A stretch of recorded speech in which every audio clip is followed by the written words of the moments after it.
Hey guys, welcome to BP, the Bible Perspective. As we continue our in-depth study of the rapture, studying Matthew 24 and the book of Revelation side by side. Now, before we continue, please like and share this video and subscribe to BP, the Bible Perspective. And as always, if you have a thought or comment, add it to the comment section below, all comments. So welcome. This is part 43 of our in-depth study of eschatology, the study of end times, with a focus on the rapture. Now that's kind of interesting because this is video 43. We started this series talking about the rapture, my position on the rapture, and then it evolved into what I'm doing now. Now, from the beginning, I said I wanted to study eschatology, looking at the scriptures on prophecy. One of the things that I contend is that most teachings on eschatology are from a particular theological perspective, or a denominational perspective, or a pastor's perspective. And this is what I mean. So you craft your theology by stringing scriptures together. Now that's fine if they're in context. But if you only use those scriptures without comparing other scriptures, then your opinion is going to be not complete.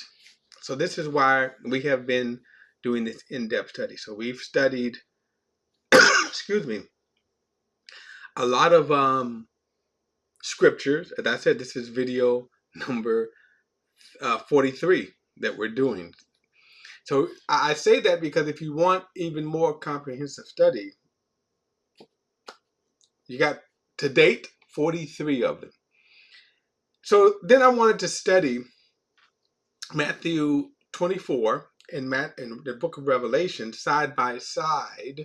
And the reason why is because the prophetic layout is similar. In other words, from a New Testament standpoint. And let me take a little time to kind of flesh that out to show you what I mean. One of the things, if you go back in the Old Testament,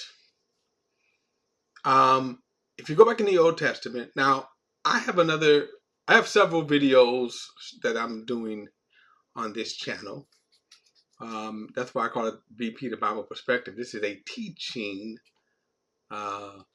channel. One of the videos is I'm going verse by verse, chapter by chapter, and book by book through the entire Bible, studying the entire Bible. So you can go back.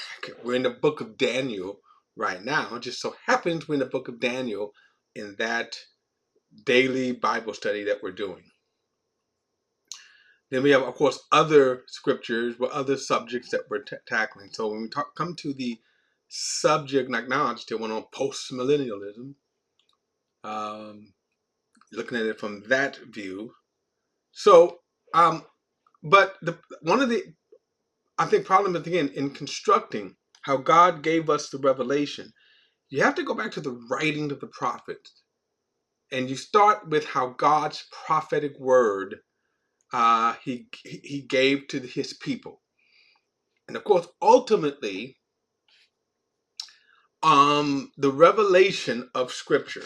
So here we look at the Bible. The ultimate, what we have is 66 books, right? 66 books written over a 1,500-year period of time by over 40 different authors.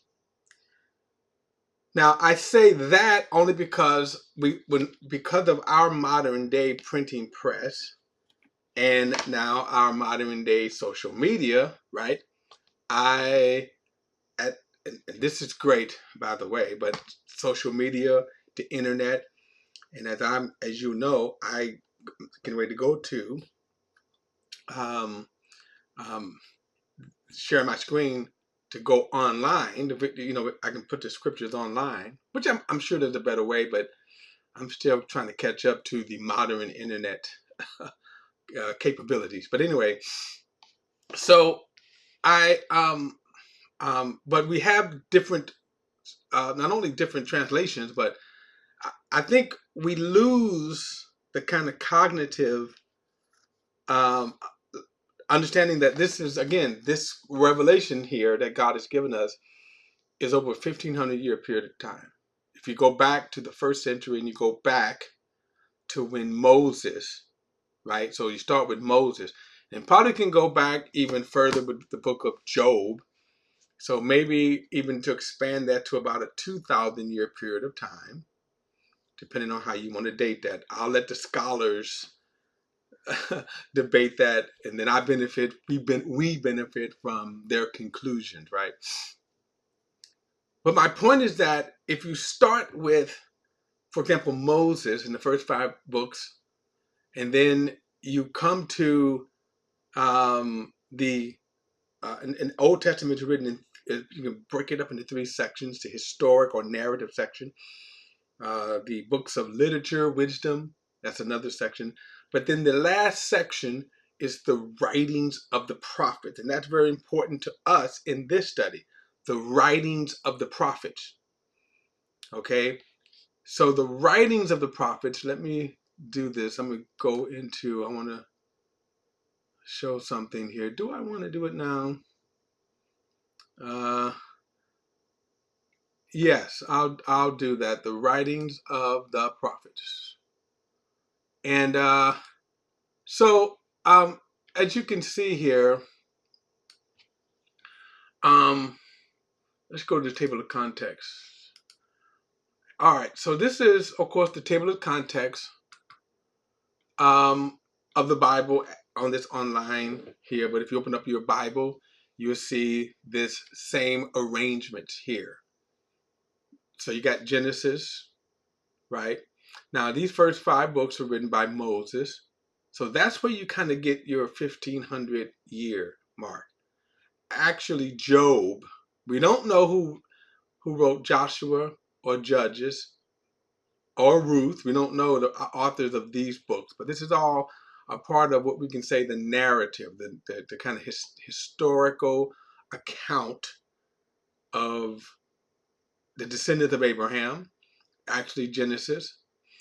But it's when we get to the writings of the prophets right here. So you come to this section of Isaiah, Jeremiah, Lamentations, Ezekiel, and then Daniel. These are considered what's called the major prophets. Now, if you and then you go to the other section, what is called the minor prophets. So you go from Hosea, Joel, Amos, Obadiah, Jonah, Micah, Nahum, Habakkuk, Zephaniah, Haggai, Zechariah, and Malachi. Now, each of these books, by the way, are arranged by the scholars. And keep this in mind, the scholars arranged this. The scholars gave us chapter headings and verses headings. Those are not necessarily inspired.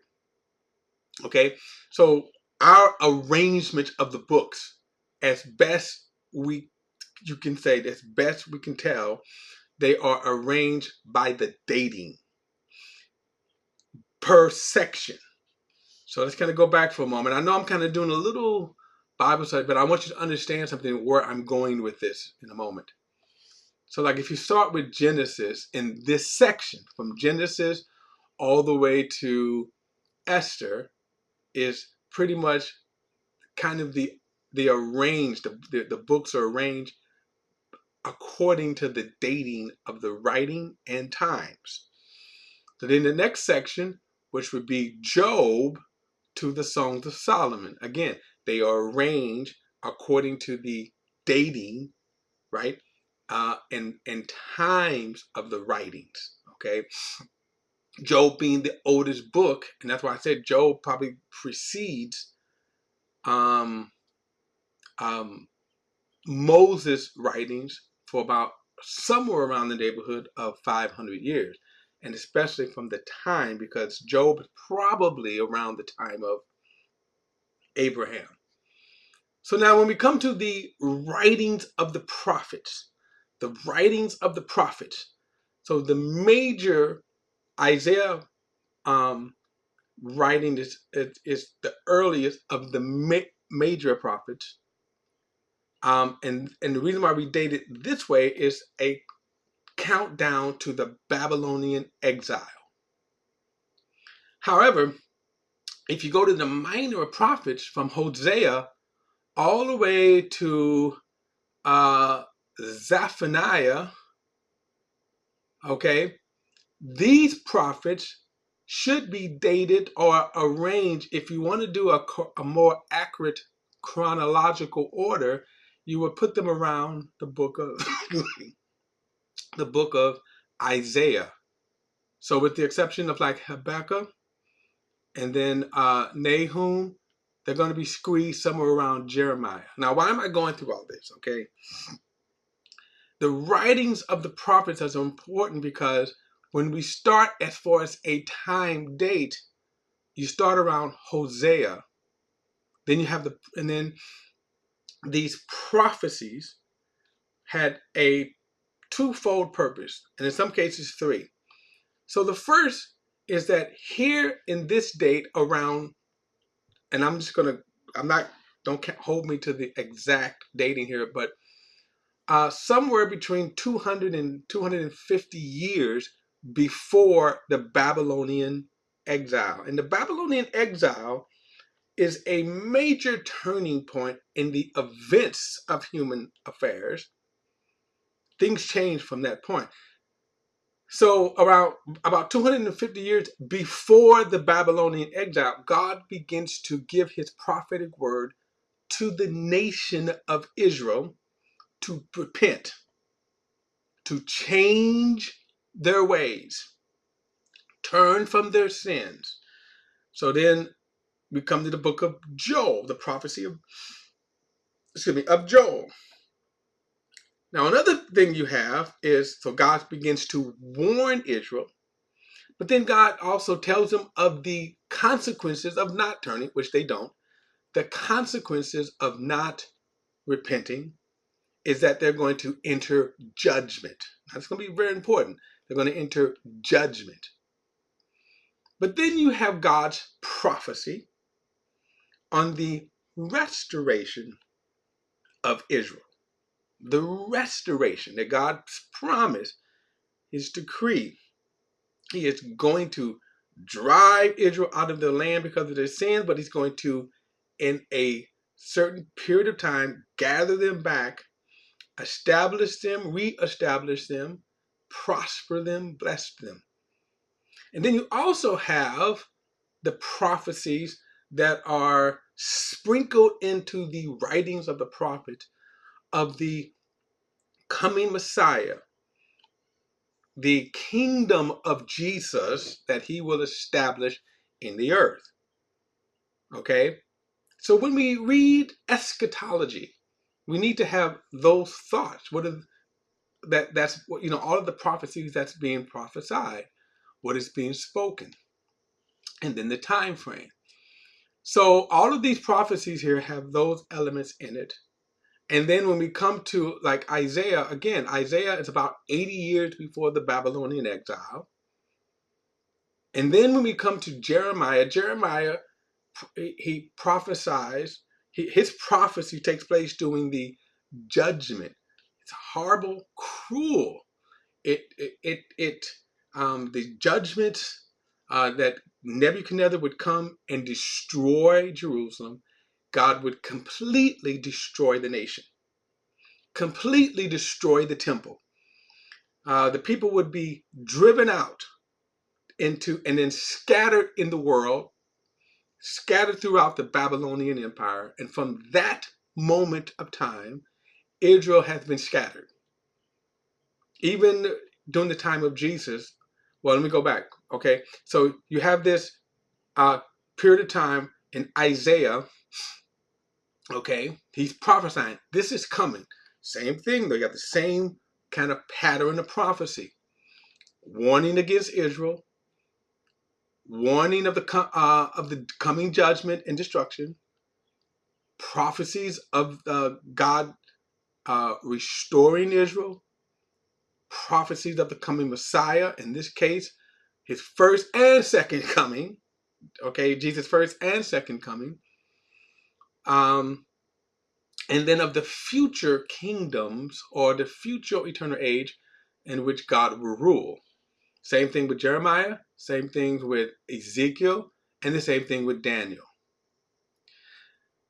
One of the things we see with Jeremiah is that the exile of Jerusalem, remember, this was a total destruction, a completely wiped out, which is something you rarely have ever heard of a nation being completely wiped out, completely, the people driven from their land, and then God brings them back.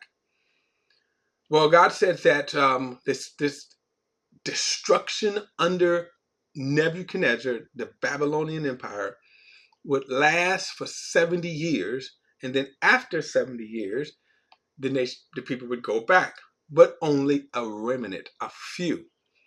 So now, if we go back, we see that this happens if you read the end of Second Kings, the end of Second Chronicles. You see he dives into that. You see the destruction of the temple, and then they go back. And then when we come to Ezra and Nehemiah, now Ezra, Nehemiah, Esther, and Esther are what's called post-exile or post-exile prophecies. So they happen 70 years after the people have gone, the Israelites have been banished from the land. So one thing that happened in the first chapter of Ezra is that King Cyrus of the Medo-Persian Empire issues a decree for Israel to go back and restore and rebuild Jerusalem, restore and build the temple, but only a remnant came back. So why am I saying that? You're going to see where I'm going with this, okay? So after that, these three books, right?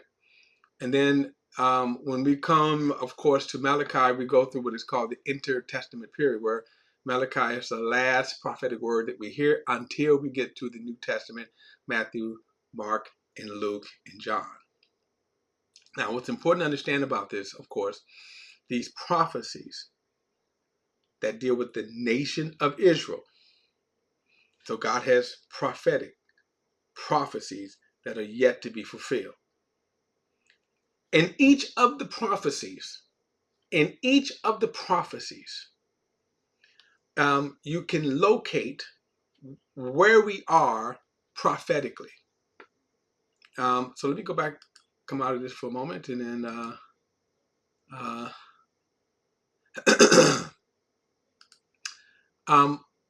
remember, we studied this in Daniel chapter 2.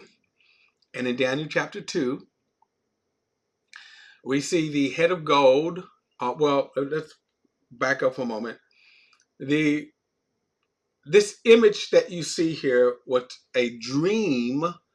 The image was given in the dream that God had given Nebuchadnezzar. This is in Daniel chapter 2. It is a prophetic picture. A prophetic picture from Nebuchadnezzar's time until the actual end of the age when Jesus comes, the return of Jesus. That's pictured by that rock. The image in the dream was the rock that was that came, that was not made of hand, that it struck this image at the feet and pulverized the image. It blew away with the chaff, never again to be heard of. It's just man's time, man's kingdom, man's time on earth, and then the rock fills the earth, and that kingdom never ever ends. Okay. In Daniel's chapter 9, we see the 70-week prophecy that did two things. The 70-week prophecy, and by the way, it said this 70-week are decreed by your people, your city, Jerusalem, and then the temple. And he says that 70 weeks 69 of those weeks bring 69 of those weeks bring us to the Messiah, and then ultimately his death, burial, and resurrection. 69 weeks. That week, that countdown, those 70 weeks began, and I remember I told you about Ezra in the first chapter of Ezra, that he issued decree, because in the 70 weeks it says, from the issuing of the decree to go back and restore Israel would be 69 weeks. So we have a prophetic history, a prophetic timetable when all of this starts and when we're going to say when it ends. So the prophetic image, the prophetic picture. 69 weeks brings us to Jesus' first coming, his being cut off. 69 weeks. Then we have one more week that is described in those 70 weeks, where he says the prince of the coming people will establish a covenant for 1 week, and then in the midst of the week, he breaks the covenant. He breaks the covenant. Now, I say that because, remember, this is what we have been reading about in Revelation chapter 11. This 1,290 days, 1,235 days, all this kind of stuff, these 3.5 years. And we see this picture here of, again, prophecy, the effect of what God's plan and purpose for Israel, God's plan and purpose for his kingdom, okay? Now, let's kind of go back and get into it. Now, that's why as we get into chapter 12, because we're going to have a prophetic picture of,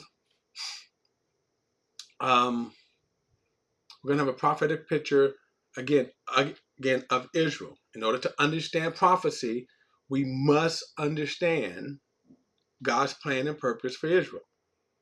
And then, of course, I'm not going to get into it doing this teaching here, because we've covered it in great detail about where the church fits in.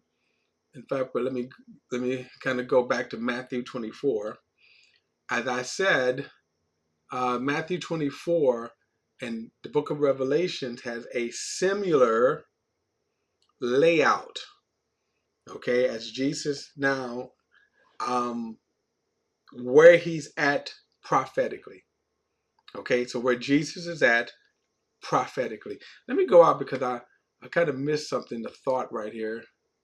Let me go back to something. I want to show you something. When I say to locate where we at prophetically, remember this is Daniel chapter 2, and I believe this vision was given probably in the first year or the first few years of Daniel deportation. Okay, now I'm saying this because, okay, so this is when this prophecy is given to Daniel. He's probably a young, a teenager at the time. So he's given this prophetic picture. Now, for our perspective, as we can look back 2,000 years, we see incredible fulfilled prophecy. Okay? It also helps us to know what is not taking place. Now, for example, I'm posting some videos I did on post-millennialism. In my understanding of post-millennialism, that they believe that, for example, the 24th chapter of Matthew has already been fulfilled. Well, again, if you look at that from this prophetic picture, here's what they're teaching. Then we have to ask the question, where in the heck? Well, let me go back, because Matthew 24 would put us, if you look at this picture right here, Matthew 24 will put us at the legs of iron. Daniel's 69 weeks will put us at the legs of iron. Okay? So then you come to the feet of iron and clay, the 10 toes. We're going to get into that probably the next couple of videos, if you know, because we're going to, in chapter 13, these 10 nations, these 10 toes right here. Okay. So if post-millennial is one of the problems is that they see things in that the scriptures is allegorical. So that's when you make everything allegorical, then you can make it say whatever you want. But again, if you say that Matthew 24 has already happened, then where are the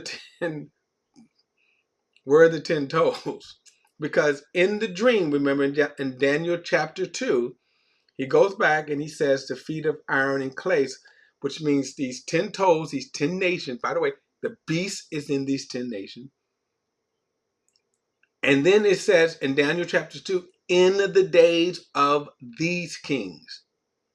So right now, if you say Matthew 24, which puts us in the legs of iron, the time of the Roman Empire, and then the Roman Empire goes on another couple of hundred years, right? 200 or 300 years, because I think, but Rome, I forgot when they fell. I don't know. My history is failing me here. 400, 500 year that the Roman Empire fell. And so my point is that it certainly then went beyond the first century church. So then if Matthew 20, which, and that's important because of AD 70, which is the fall of Jerusalem, the destruction of the temple, which Jesus prophesied. So if all of Matthew 24 is fulfilled, then you have to look at it and say, well, where are these 10 nations that are yet to come? So even 2,000 years later, we know we're between the legs of iron and the feet of clay. The feet of clay has not happened. And then he says, in the days of these feet of clay, which they haven't defined, is to say, well, if the 10 nations, what 10 nations were they talking about during this time? Where are they at? Because then in this time, Jesus sets up his kingdom. This rock is going to destroy the entire image. The entire image, right? So my point is we can locate stuff prophetically. Daniel, back in his, as he gets much older, he's now within the, right on the press, let me see, the chest of arms and silver right here, which is the Mede and Persians. It's when he receives, or at least when he says, his 70-week prophecy was going to begin during the time of this kingdom. And then Cyrus, after the 70-year exile, King Cyrus of the Mede and Persian, the chest of arms and silver, he issues the decree. Now what is left is this 70-week prophecy. The 70-week prophecy. So let's go back now, because I want to, we kind of give us a good understanding here of what is going on. So I'm just going to read just a couple of verses and then go over to Revelation chapter 12. And this is important here because as Jesus has just given a scathing rebuke of the Pharisees, and then this is what he says in the conclusion. He says, verse 37, Jerusalem, Jerusalem, she who kills the prophets and stones those who are sent to her. How often I wanted to gather your children together as a hen gathers her chicks under her wings, yet you were not willing. See, your house is left desolate. Your house is left to you desolate. For I tell you, you will never see me again until you say, he who comes in the name of the Lord is the blessed one. By the way, this did not happen in AD 70. Jesus did not come. Okay? But then in verse 21, verse 1 of chapter 24, as Jesus left and was going out of the temple complex, his disciples came up and called his attention to the temple buildings. Then he replied to them, don't you see all these things? I assure you, not one stone will be left here on another that will not be thrown down. Now, this is a prophecy here. Now, Jesus' last words to Israel, to Jerusalem as a whole, was this word here, right? Your house is left to you desolate. You will not see me again until you say, blessed is he who comes in the name of the Lord. This did not happen in 1947. Israel did not say, blessed is he who comes in the name of the Lord. Jesus did not appear. Okay? Now, the destruction of the temple did happen in AD 70. All right. So then we move on because they asked him, tell us privately, when will these things happen? What is the sign of your coming? What is the end of the age? So now he's talking about doing this church age, which we are still in. But I want to just kind of look and skip down to verse 14. This good news of the kingdom will be proclaimed in all the world as a testimony to all nations, and then the end will come. Then he shifts thought. So when you see the abomination that caused desolation, spoken by the prophet Daniel standing in the holy place, let the reader understand. So Jesus here gives us an indicator that has not happened yet. When has this abomination that causes desolation happened? And he's talking to the Jewish people. He shifted from his disciples, the church, saying what? The gospel is going to be preached in all the world too. But when you see the abomination that causes desolation, standing in the what? Holy place. Right? Then he says, then those in Judea must flee to the mountains, and the man on a housetop must not come down to get his things out, and the man in the field must not go back to get his clothes. Woe to the pregnant women and nursing mothers in those days. Well, who is he talking to? To the Christian church? No, he's talking to the Jewish people. Pray that your escape may not be in the winter or on the Sabbath. For at that time there will be great tribulation, the kind that has not taken place from the beginning of the world until now, and never again will be. Unless those days were limited, no one will survive. But those days will be limited because of the elect. Now, in comparison, this is where we are in the book of Revelations now. It's what we've been studying. What is going on side by side. In Revelation chapters 2 and 3, we saw Jesus' last word to the church in chapters 2 and 3. Then we slipped into what is called the day of the Lord. And then notice what Jesus has called it here, great tribulation. And where he's talking to the Jewish people, not to the church. And I, again, covered this in great details. Remember, this is video 43. So here he's talking to the Jewish nation, the Jewish people. Zechariah chapter 14, which we covered, and I think in the previous video, many videos, that talks about this time, right? What is going on in this period of time, okay? So now let's go to Revelations. No,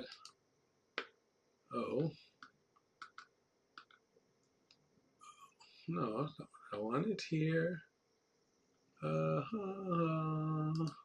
Revelations 12. And I went through all of that because of what we're getting ready to talk about here. And again, in terms of prophecy again. When you read the Old Testament prophecy, again, who is he referring to? And it's quite clear. Daniel's 70 weeks said, 70 weeks are decreed upon your people, your city, your temple. And then he gives the timeline. The 70th week of the timeline, okay, the 70th week of the timeline, we're going to get into right here. And then also in chapter 13. So this is what actually the 70th week is actually going on. We've been talking about this 70th week since chapter 6. And as we said, this is a parenthetical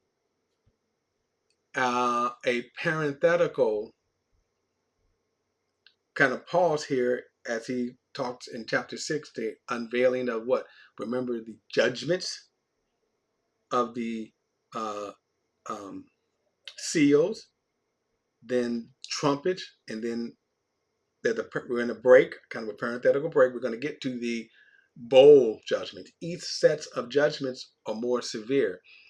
God or Jesus is afflicting these judgments. And that's why we know that these are these are not just natural occurrences. These are not just natural kind of, like war, the bombs, or whatever.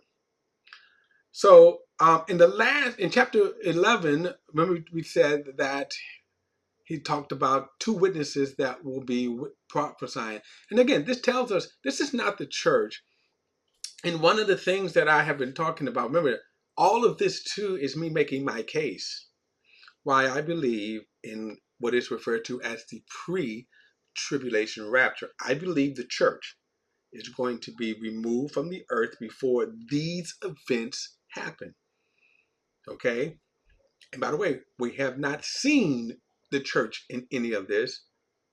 One other thing is we see, and I think people get confused and conflate the word saint and then automatically attach it to the church, when the term saint simply means called out ones or separated ones. But the term church is never referred to in these chapters.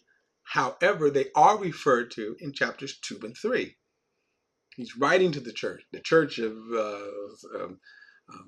Philadelphia, but church, and then at the end of chapter 3, we don't hear from the word church until actually the end of this book. And one reason why too, keep this in mind that this letter is written to those 7 churches. So I say that because during this period of time, there's a few things going on. God's judging the earth as well as Israel, preparing Israel. And so in this, we see where he says, by the way, the 7th trumpet, that this is kind of the prelude to the 7 churches, 7th trumpet, where he said the 7th angel blew his trumpet, and there was a loud voice in heaven saying. So then we talked about that, but I want to kind of go back to the 2 witnesses, remember, that they witnessed in Jerusalem, from Jerusalem, and they torment the earth during this period of time. And then they are killed by the beast. Now, we're going to get into the beast in chapter 13. But look at this here. I'm going to read this and then skip down to, again, chapter 12. He says, and I was given a measuring reed like a rod.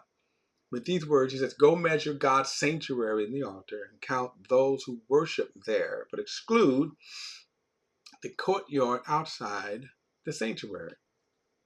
Don't measure it because it is given to the nations. Now, some of your translations say Gentiles. Excuse me. And they will trample the holy city for 42 months.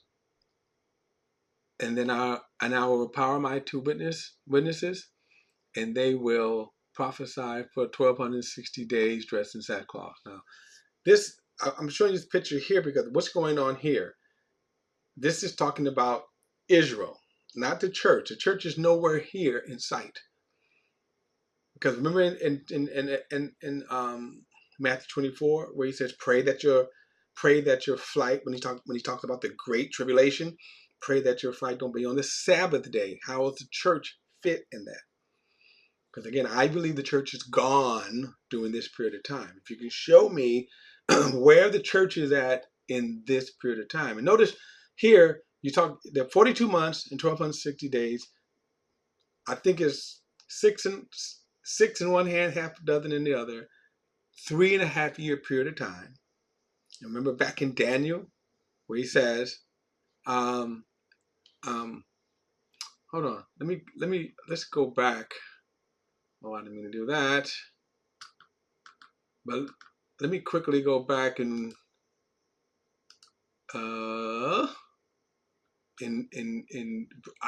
just to show you for continuity's sake. Daniel chapter 9.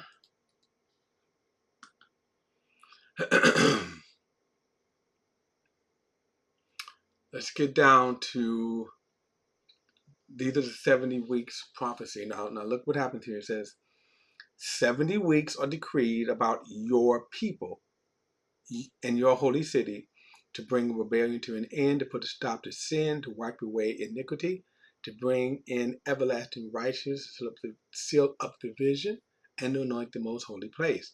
In other words, this is a Jewish prophecy. This is about Jewish people, the Jewish nation, the Jewish city, Jerusalem, and the temple. Then he says, know and understand this, from the issuing of the decree to restore and rebuild Jerusalem. Now, this happens in the first chapter of Ezra. King Cyrus of the Medes and Persians issues the decree. So what happens when he issues this decree? From this perspective, we're just talking about a few years in the future. I don't know, 5, maybe at the most 10 years.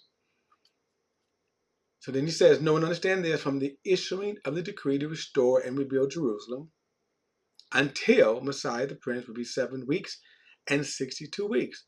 So if you go back and you read Ezra chapter 1, and King Cyrus issued decrees that and he actually says that the Lord God has given me this great kingdom. Now, those of the nation of Israel, go back and build your temple. That started this 70-week prophecy. So he says 69 of these weeks until Messiah the Prince, he says will be 7 weeks and 62 weeks. It will be rebuilt with the plow and the mold, but in difficult times. After those 62 weeks, Messiah will be cut off and will have nothing. So stop. 62 weeks, 69 weeks, Messiah, Jesus, death, burial, and resurrection, the cross. Then he says the people of the coming prince will destroy the city, sanctuary, and the sanctuary, right? Some people see this as AD 70, possible, but and at the very least, I will say it could be what's called a near fulfillment and far fulfillment. We talked about those. Then he said, and the end will come with the flood. Until the end, there will be war, desolation is decreed. Watch this. He will make a firm covenant with many for 1 week. But in the middle of the week, so 1 week, the 7-year period of time, in the middle of the week, he will put a stop to sacrifice and offerings and the abomination of desolation. Remember, Jesus said, when you see the abomination of desolation, let the reader understand, right?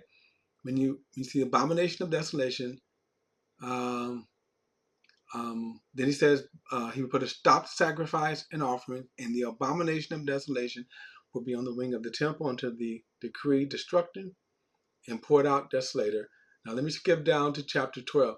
Now all of this is very important, and I'm going to tell you, because once we get into chapter 12, the reason why this is so important in chapter 12, because he's going to, again, in the prophecy, he's going to give us this prophecy again about Israel. That's why this is important. And I want you to have us have all of this in our minds, from the Old Testament prophecy to what Jesus said in Matthew 24. So we understand this is what's going on. You cannot apply this to the church. Okay?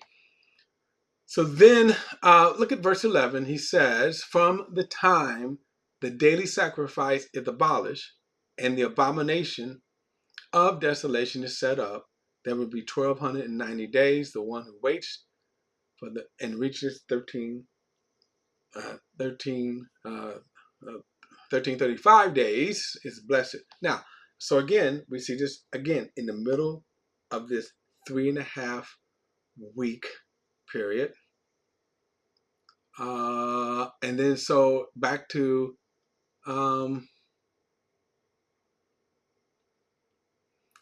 we see here again that he empowers he talks about measuring the temple. So where is the church at? It's again, he says measure the temple, and then guess what? At the the Gentiles, notice he said, will trample this court for 3.5 year period of time. So that's the whole thing. 42 months, 1,260 days. Okay, 3.5 year period of time, right? So the prince of the coming people makes a covenant with the people, but in the middle of the week, he breaks the covenant. He got a 7 year period of time. What? So you divide it up 360 in the middle comes out to 3.5 years. Okay. All right. So then the two olive trees, and this is also prophesied in the book of Zechariah. We have talked about this, but we're gonna kind of move on. So now let's kind of go down to chapter 12.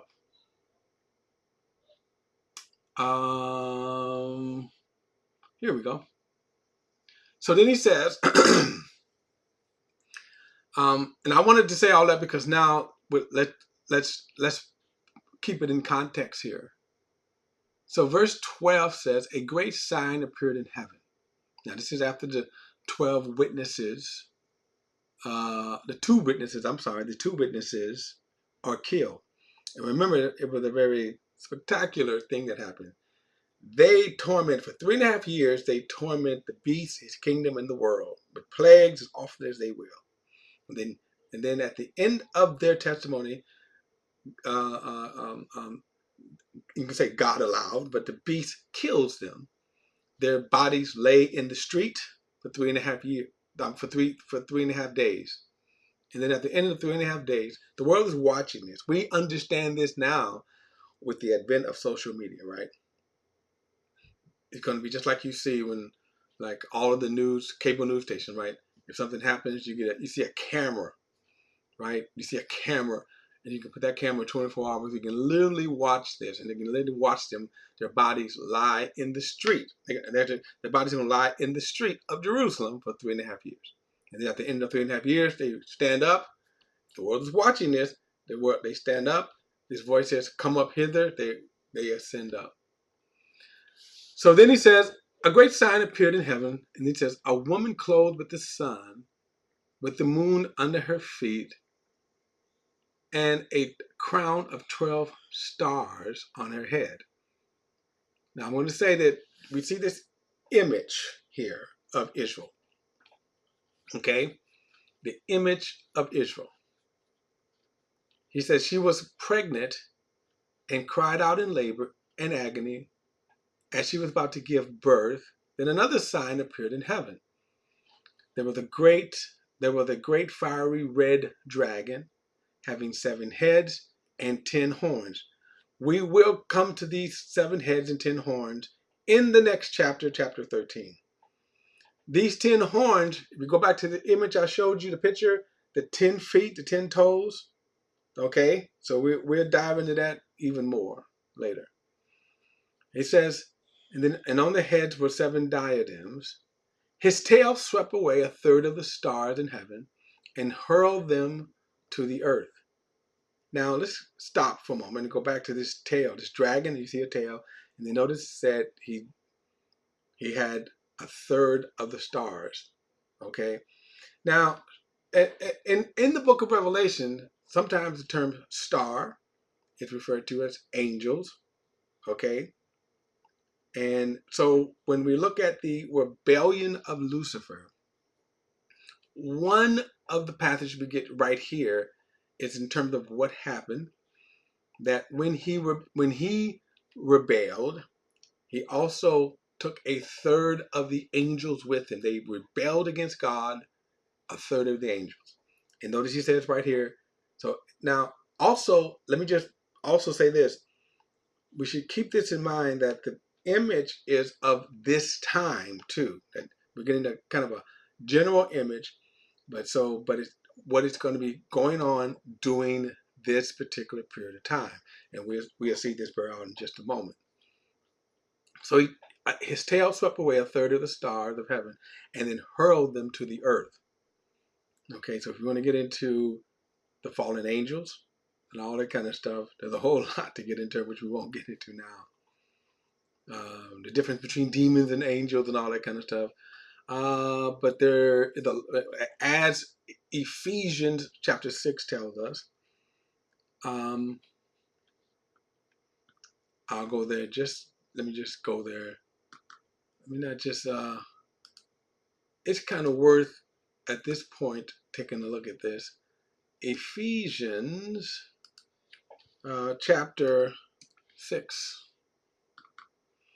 And look at verse 10. He says, finally, be strengthened by the Lord, and by his vast strength put on the full armor of God, so that you can stand against the tactics of the devil. For our battle is not against flesh and blood, but against rulers, against authorities, against the world powers of this darkness, against spiritual forces in the heavens. Now, let me show you one other passage. Look at chapter 2. Verse 1 says, and you were dead in trespasses and sins, in which you previously walked according to the ways of this world, according to the rulers who exercise authority over the lower heavens. Right? We walked according to what is the ways of this world, according to the rulers who exercise authority over the lower heavens. The Spirit now working in the children of disobedience. Now, I just want you to see that. So when we talk about these principalities and powers, who are these principalities and powers? They are the forces of Lucifer, as he, the third of the angels that came with him. So, verse number 3. And then another sign appeared in heaven. There was a great fiery red dragon having 10 horns, having 7 heads and 10 horns, and on his heads were 7 diadems. His tail swept away a third of the stars in heaven and hurled them to the earth. And the dragon stood in front of the woman who was about to give birth, so that when she did give birth, he might devour her child. But she gave birth to a son, a male who was going to shepherd all nations with an iron scepter. And the child was caught up to God and his throne, and the woman fled to the wilderness, where she had a place prepared by God to be fed there for 1,260 days. So again, we're putting this time period. You see this general image, right? This kind of general picture. You can go all the way back into eternity past with this here. So you already go back. You go all the way back in eternity past with Satan's rebellion, a third of the angels, and then you see the concentration of this image is not to give us any complete detail of what happened, right? But the focus here is on what is going on in this period of time, the effect of it that's going on in this time, which is concentrated in the last 3.5 years of what we may say is the 7-year tribulation period. Okay.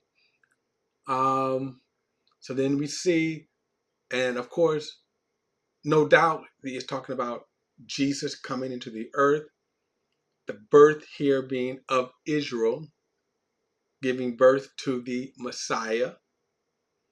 And then notice it says the son was caught up to God in his throne. And then you see how the dragon, right, tried to devour the son, which he couldn't, of course. And then notice he says that the woman fled into the wilderness, where she had the place prepared by God to be fed there for 1,260 days. So in this last 3.5 year period of time, which is going to be intense tribulation period, right? For Israel as well. Watch what happens. Verse 7.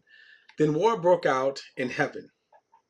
Michael and his angels fought against the dragon. The dragon and his angels fought also fought, but he could not prevail. And there was no place for them in heaven any longer. Now you see this spiritual battle that is breaking out. Let me go back here to Daniel, and let me just show you, just give you kind of, we give you a picture here of this kind of wars that's going on. So Daniel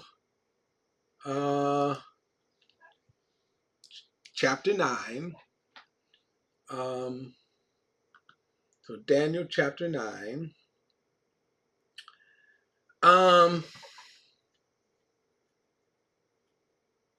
So in the first year, he says, in the first year of Darius, the son of Ahasuerus, a Mede by birth, who was ruler of the kingdom of the Chaldeans. Now, then he said, in the first year of his reign, I, Daniel, understood from the books, according to the word of the Lord, to Jeremiah the prophet, that the number of the years for the desolation of Jerusalem would be 70. Now, so because of that, Daniel's like, well, wait a minute, these 7 years are almost up. And so he says, so I turned my attention to the Lord God to seek him by prayer and petition with fasting and sackcloth and the ashes. Now, he begins to pray, and this is his long prayer. And then I want to focus on the answer. So listen to what happens here. Look at verse 20. While I was speaking, praying, confessing my sins and the sins of my people Israel, okay, I want to kind of emphasize that because, again, this prophecy is kind of centered around Israel. He says, and presenting my petition before Yahweh my God concerning the holy mountain of my God. While I was praying, Gabriel, the man I had seen in the first vision, came to me in my extreme weariness about the time of the evening offering. He gave me this explanation. Daniel, I've come now to give you understanding. At the beginning of your petitions, an answer went out, and I have come to give it to you, for you are treasured by God. So consider the message and understand the vision. So I'm going to scroll down.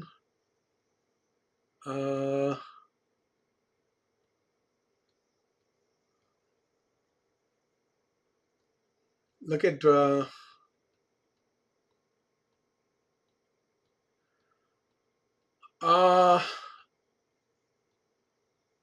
right, look at verse 22. Verse 2. This is chapter 10. It says, in those days, I, Daniel, was mourning for 3 full weeks. I didn't eat rich food, no meat or wine entered my mouth, and I didn't put any oil on my body until the 3 weeks were over. And on the 24th day of the first month, I was standing at the bank of the great river, the Tigris. I looked up, and there was a man dressed in linen with a belt of gold from Euphaz around his around his waist. His body was like topaz. His face was the brilliance of lightning. His eyes like flaming torches. His eyes and feet like a gleam polished brass. And the sound of his words were like the multitude. Now, I'm showing you this is an angel now. And the reason why I'm showing you this because what we have in God's revelation is he peels back and gives us a behind the scenes look, or he gives us a look into the spiritual realm. We cannot, by our physical senses, ascertain this, realize this. It has to take God to give us this revelation. It has to take, but notice what he says here. I want to skip down. He says, verse 10, suddenly a hand touched me and raised me to my hands and my knees. He said to me, Daniel, you are a man treasured by God. Understand the words that I am saying to you. Stand on your feet, for I have now been sent to you. After he said this, I stood trembling. He says, don't be afraid, Daniel. He said to me, from the first day that you purpose to understand and to humble yourself before your God, your prayers were heard. I have come because of your prayers. But, that's what I want you to kind of focus on, but the prince of the kingdom of Persia opposed me for 21 days. Then Michael, one of the chief priests, came to help me, after I had been left there with the king of Persia. Now I've come to help. Now I've come to help you understand what will happen to your people in the last days. For the vision refer to those days. I want you to notice the last days too. Again, these prophecies primarily focus on Israel. But notice we see Michael showing up. And again, here's my point. We see this spiritual battle that occurs. We don't see it, right? But here we see this, get this revelation of this battle. So then verse 7 again, then war broke out in heaven. Michael and his angels fought against the dragon. The dragon and his angels also fought, but he could not prevail. And there was no place found for them in heaven any longer. Now, there is, from our perspective, a mystery that we don't understand kind of what is going on in the heavens.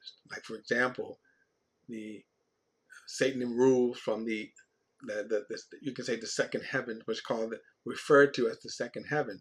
We don't that kind of relationship as we speak that they're out there. Now there's going to come a time when that's going to change.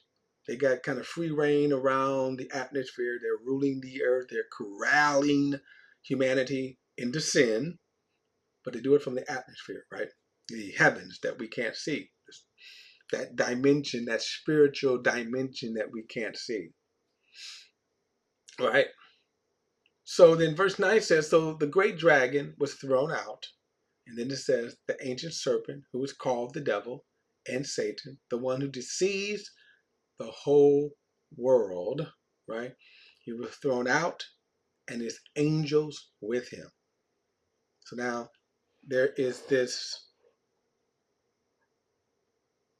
war. And by the way, Satan is not as tough as people try to make him, right? You see these movies and stuff. And of course, from the world standpoint, they always show that the demons are more stronger than the priests, right? They slap them around like rag dolls and stuff. Here, no.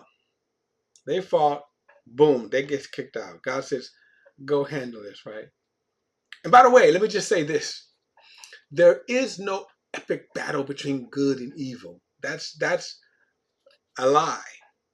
People perpetrate that lie. They think that God and the devil is fighting, that they're fighting over souls. And in the end, the one who has the most souls will have the bragging rights. There's no such thing exists. Notice here, when God says, and when it's time, when his purpose, notice, Michael, get your boys, go down there, kick them out of the heavens. And notice, they get kicked out. Notice they don't overpower Michael and them and stay up in the heavens. Like, no, right? They fought. They could not prevail. Boom. They're thrown out of the second heavens, right? So then he said he was thrown out to earth and his angels with him. Verse 10, then I heard a loud voice in heaven saying, the salvation and the power and the kingdom of our God and the authority of his Messiah has now come, because the accusers of our brothers has been thrown out. Now the word accuser, the accuser of our brother, that actually means devil. That's where we get the word devil, the name devil from. Okay? He says, the one who accuses them before our God day and night, they conquered him by the blood of the Lamb and by the word of the testimony, for they did not love their lives in the face of death. Therefore rejoice, you heavens, and you who dwell in them. Woe to the earth and the sea, for the devil has come down to you with great fury, because he knows the other short time. So one thing we certainly need to understand is that there is no epic battle between good and evil, between God and the devil. That there's just none. God slaps them down and that's it. Okay? Now what is also interesting, notice this, that he knows he has but a short time. So if he knows he has a short time, you would automatically think, well, why does he still fight against God? One, he cannot help himself because of the sin nature. And as I said before, the sin nature is unbelievable. We see it in man, we see it in Satan and his angels. This whatever the force is about the sin nature that they that compels man to rebel against God, that compels man, and of course Satan for evil. Now, verse 13. And when the dragon saw that he had been thrown to earth, meaning now he kind of is going to be roaming around the earth. We know that there's the seed. And by the way, this is not necessarily that, again, that people will see it or see him or see these, demon figures, right? They're going to certainly see the effect of it, okay? He says that when the dragon saw that he had been thrown to earth, he persecuted the woman who gave birth to the male child. So this is Israel. Now remember, this is during this 3.5 year period here, the latter half of the 7-year tribulation period, the latter half of this 70th week of Daniel. He says, the woman was given 2 wings of a great eagle that she could fly from the serpent's presence to her place in the wilderness, where she is fed for time and half and times, or 3.5 years. From his mouth, the serpent spewed water like a river flowing from the woman to sweep her away in a torrent. But the earth helped the woman. The earth opened its mouth.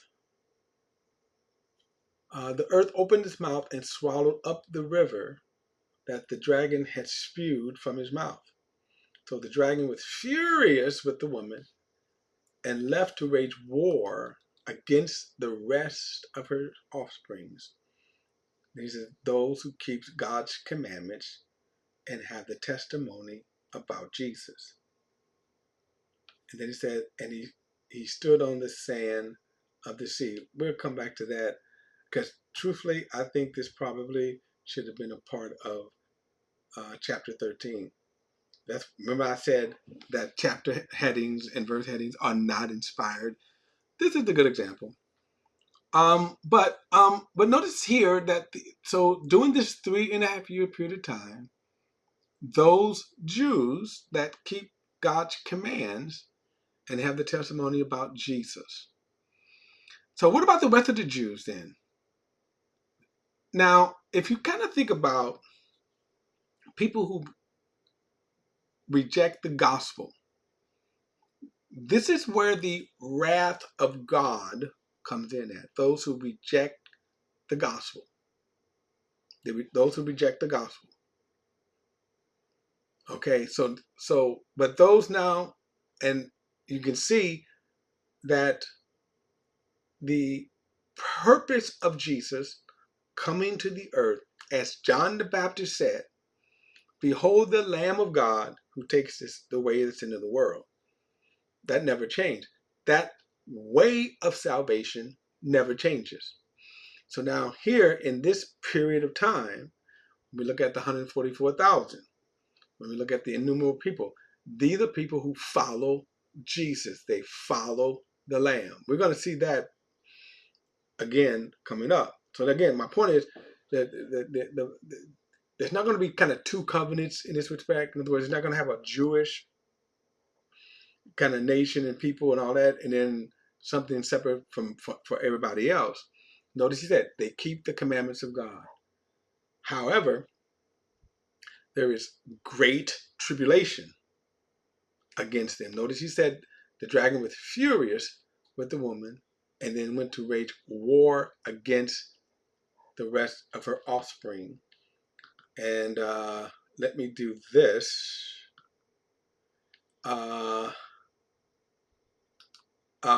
I'll show you this, as we read this verse of scripture before. It is. We need to read it again. And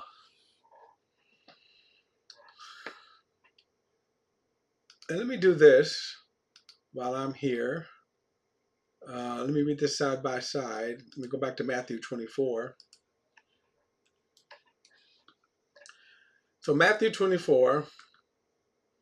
So remember Jesus says, so when you see the abomination, this is verse 15. So when you see the abomination that caused desolation, spoken by the prophet Daniel, standing in the holy place, let the reader understand, then those in Judea must flee to the mountains, right? So remember that image we saw? The place that God has for Israel during this 3.5-year period of time. A man on the housetop must not come down to get his things out of the house. A man in the field must not go back to get his clothes. Woe to the pregnant women and nursing mothers in those days. Pray that your escape may not be in the winter or on the Sabbath. Now it's interesting, Jesus tells like the Jewish women and the Jewish people, hey, don't pray. Why? Because the church, remember, the church, we're not following the Sabbath in this respect. We don't have to worry about that. But they do. The pregnant women have to worry about it.